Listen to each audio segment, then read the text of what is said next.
तो नमस्कार दोस्तों, स्वागत है आपका फिर से हमारे इस यूट्यूब चैनल पर।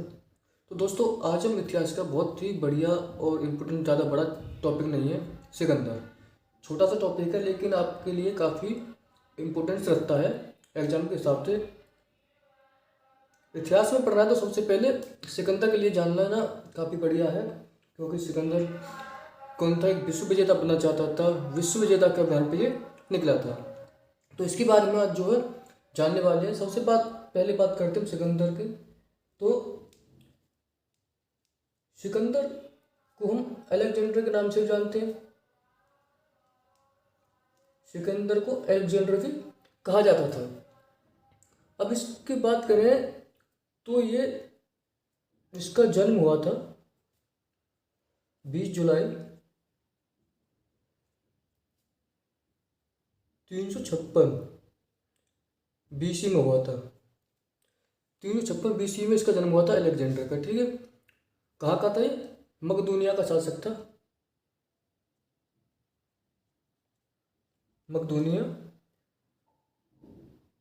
मैसिडोनिया में जो है, मैसिडोनिया। ठीक है, ये मैसिडोनिया कहाँ का था? ग्रीक का शासक था। इसे ग्रीक के नाम से जानते हैं, ग्रीक का शासक था। ठीक है, अगर हम बात करें इसके पिता की, देखो जो इम्पोर्टेंट है वही सिर्फ समझना है। पिता की बात करें तो इसके पिता का नाम था फिलिप। फिलिप इसके पिता का नाम था, और इसके पिता की मृत्यु हुई थी 329 ईसा पूर्व में, यानी कि 329 BC में इसके पिता की जो है मृत्यु हो गई थी। इसके पश्चात इसका जो है राज्याभिषेक हो गया था, और इसकी माता का नाम था ओलंपियाज।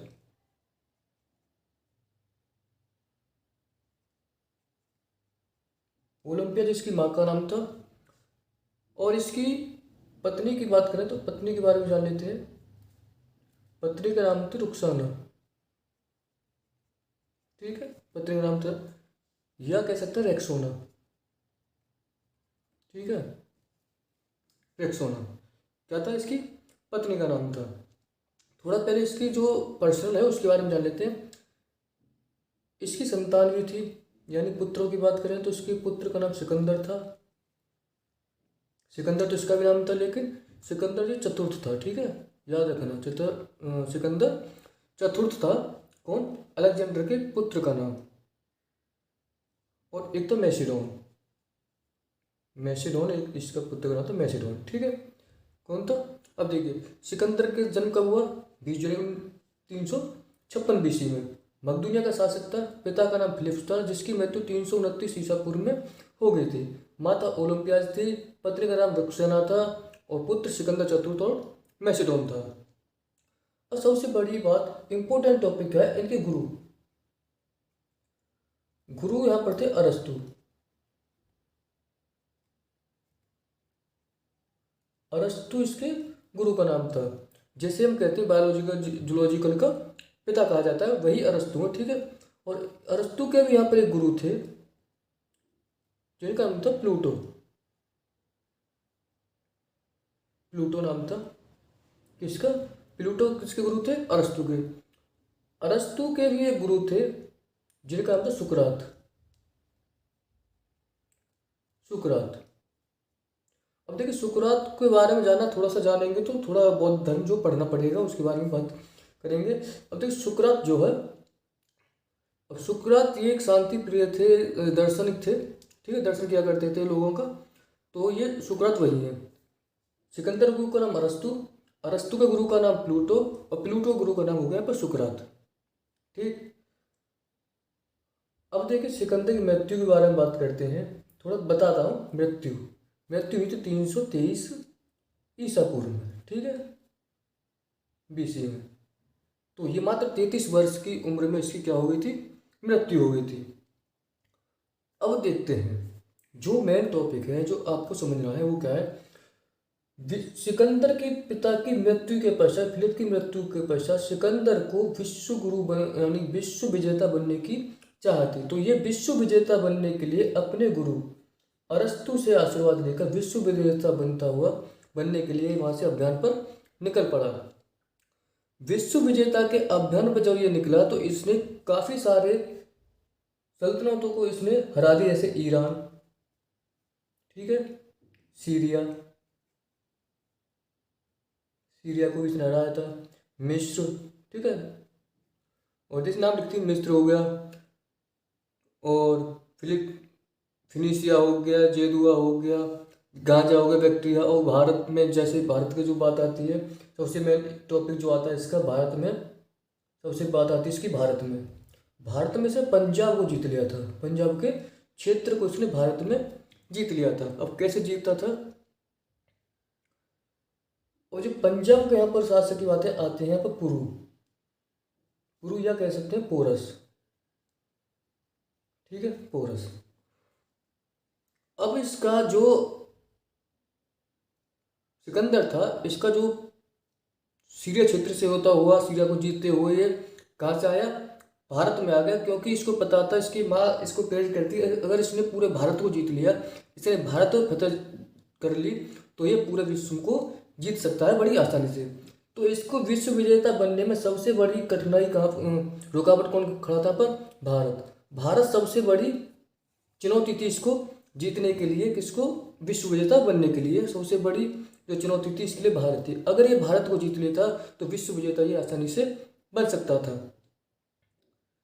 तो ये कब निकला, 326 ईसा पूर्व में, 326 BC में लिख रहा था किसको, भारत को जीतने के लिए। तो इसका सामना किससे हुआ, पोरस से बाद में सबसे पहले भारत को 326 ईसा पूर्व में। तो इसने जो पाकिस्तान का क्षेत्र पड़ता है, तक्षशिला जो पड़ता है, और वहां के राजा जो यहाँ पे थे,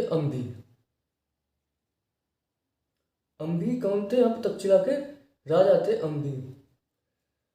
अंभी जो राजा था एक बहुत ही कमजोर किस्म का यहाँ पर शासक था, कमजोर था। और इसने क्या है, जैसे ही इसने तक्षशिला पे आक्रमण किया सिकंदर ने, तो उसने स्वतः ही इसकी क्या है, उसके जो नीचे काम करना स्टार्ट कर दिया, उसकी अधीनता क्या है यहाँ पर स्वीकार कर ली, कब, 326 BC में। तो इसके बाद यहाँ पर इसने इसकी मदद की सिकंदर की, कब की, 326 BC में सिकंदर की। और किसने कहा कि आगे जाइए और यहाँ का राजा यहाँ पर क्या है, पोरस को हराइए।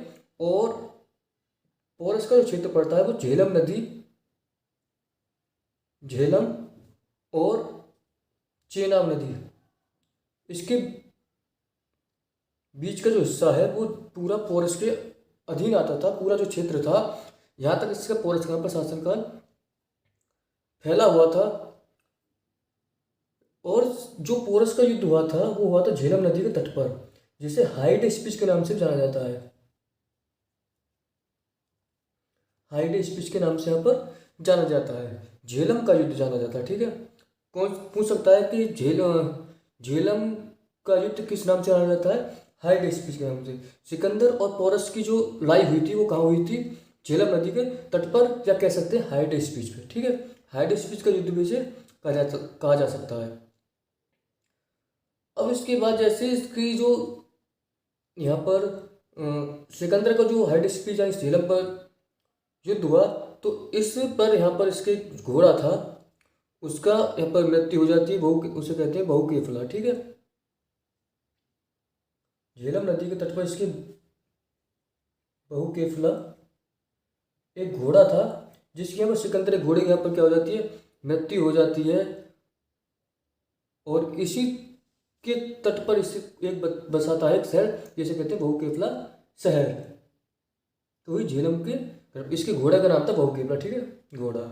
और इसे मर जाने के बाद यहीं पर एक शहर है झेलम के पास में, उसका नाम रखते थे यहाँ पर बहुकेफला, ठीक है। अब इसके बाद इसने किसको हरा दिया,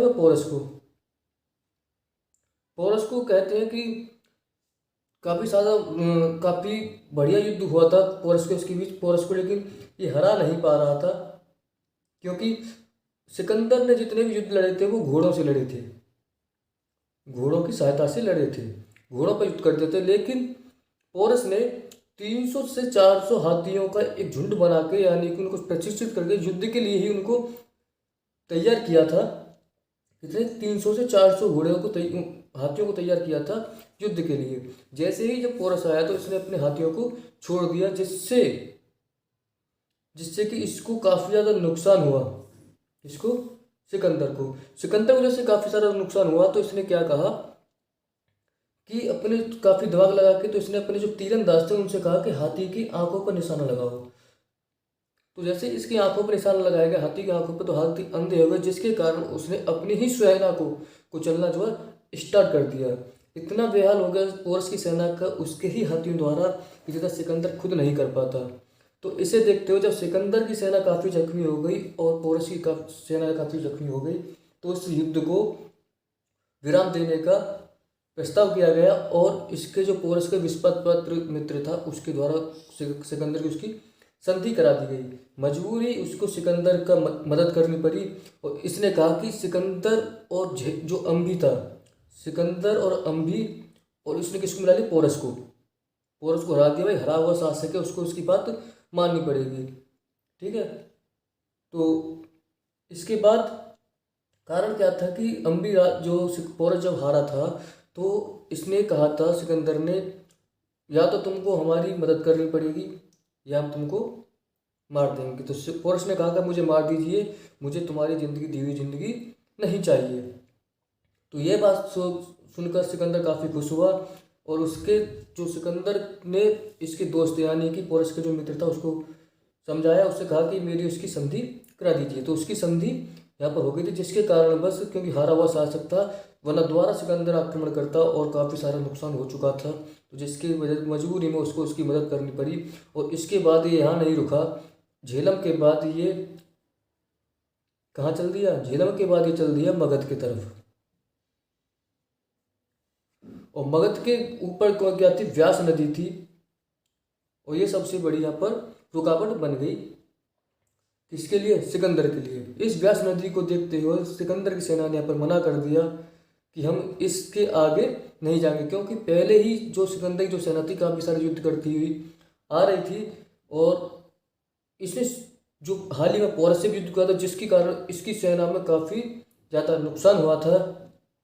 और ये देखते हुए सिकंदर की सेना ने यहाँ पर जाने से मना कर दिया। और मगध का यहाँ पर शासक था घनानंद।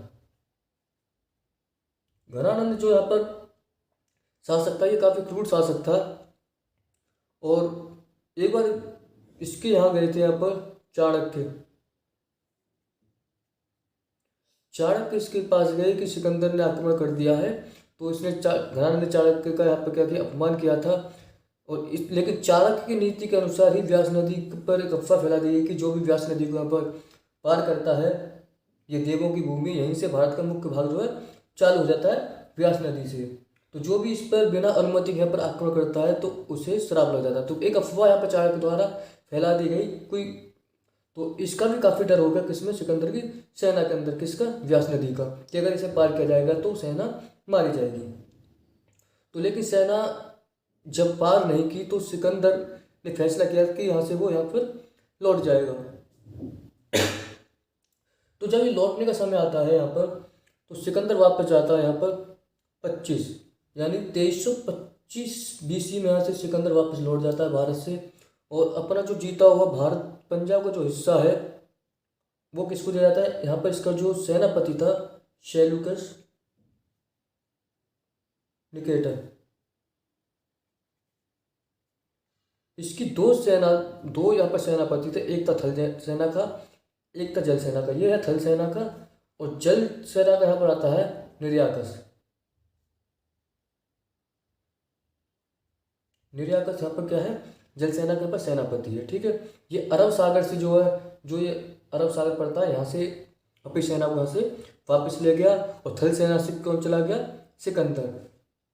सिकंदर के जाने के बाद किसको सौंप दिया, सेल्यूकस निकेटर के बारे में बताएंगे किससे इसने चंद्रगुप्त मौर्य पर आक्रमण किया था और इसकी पुत्री का विवाह किससे हुआ था, चंद्रगुप्त मौर्य से। ठीक है। अब बात करते हैं कि देखो सिकंदर जान जाता है कि भारत में सबसे पहले आक्रमण किसने किया था, सिकंदर ने। लेकिन नहीं, अगर बात पूछ ले कि सबसे पहले सिकंदर पर भारत पर आक्रमण किसने किया था, तो यहाँ पर ईरान का एक शासक था भारत पर आक्रमण करने वाला, जिसका नाम था हकमनी। हकमनी वंश का एक शासक था, हकमनी वंश का शासक डेरियास। ठीक है, डेरियास। डेरियास सबसे पहले आक्रमण किया था भारत पर। ठीक है, अब इसके बाद तो सिकंदर के आक्रमण से हमें कुछ फायदा भी हुआ, कुछ नुकसान भी हुआ।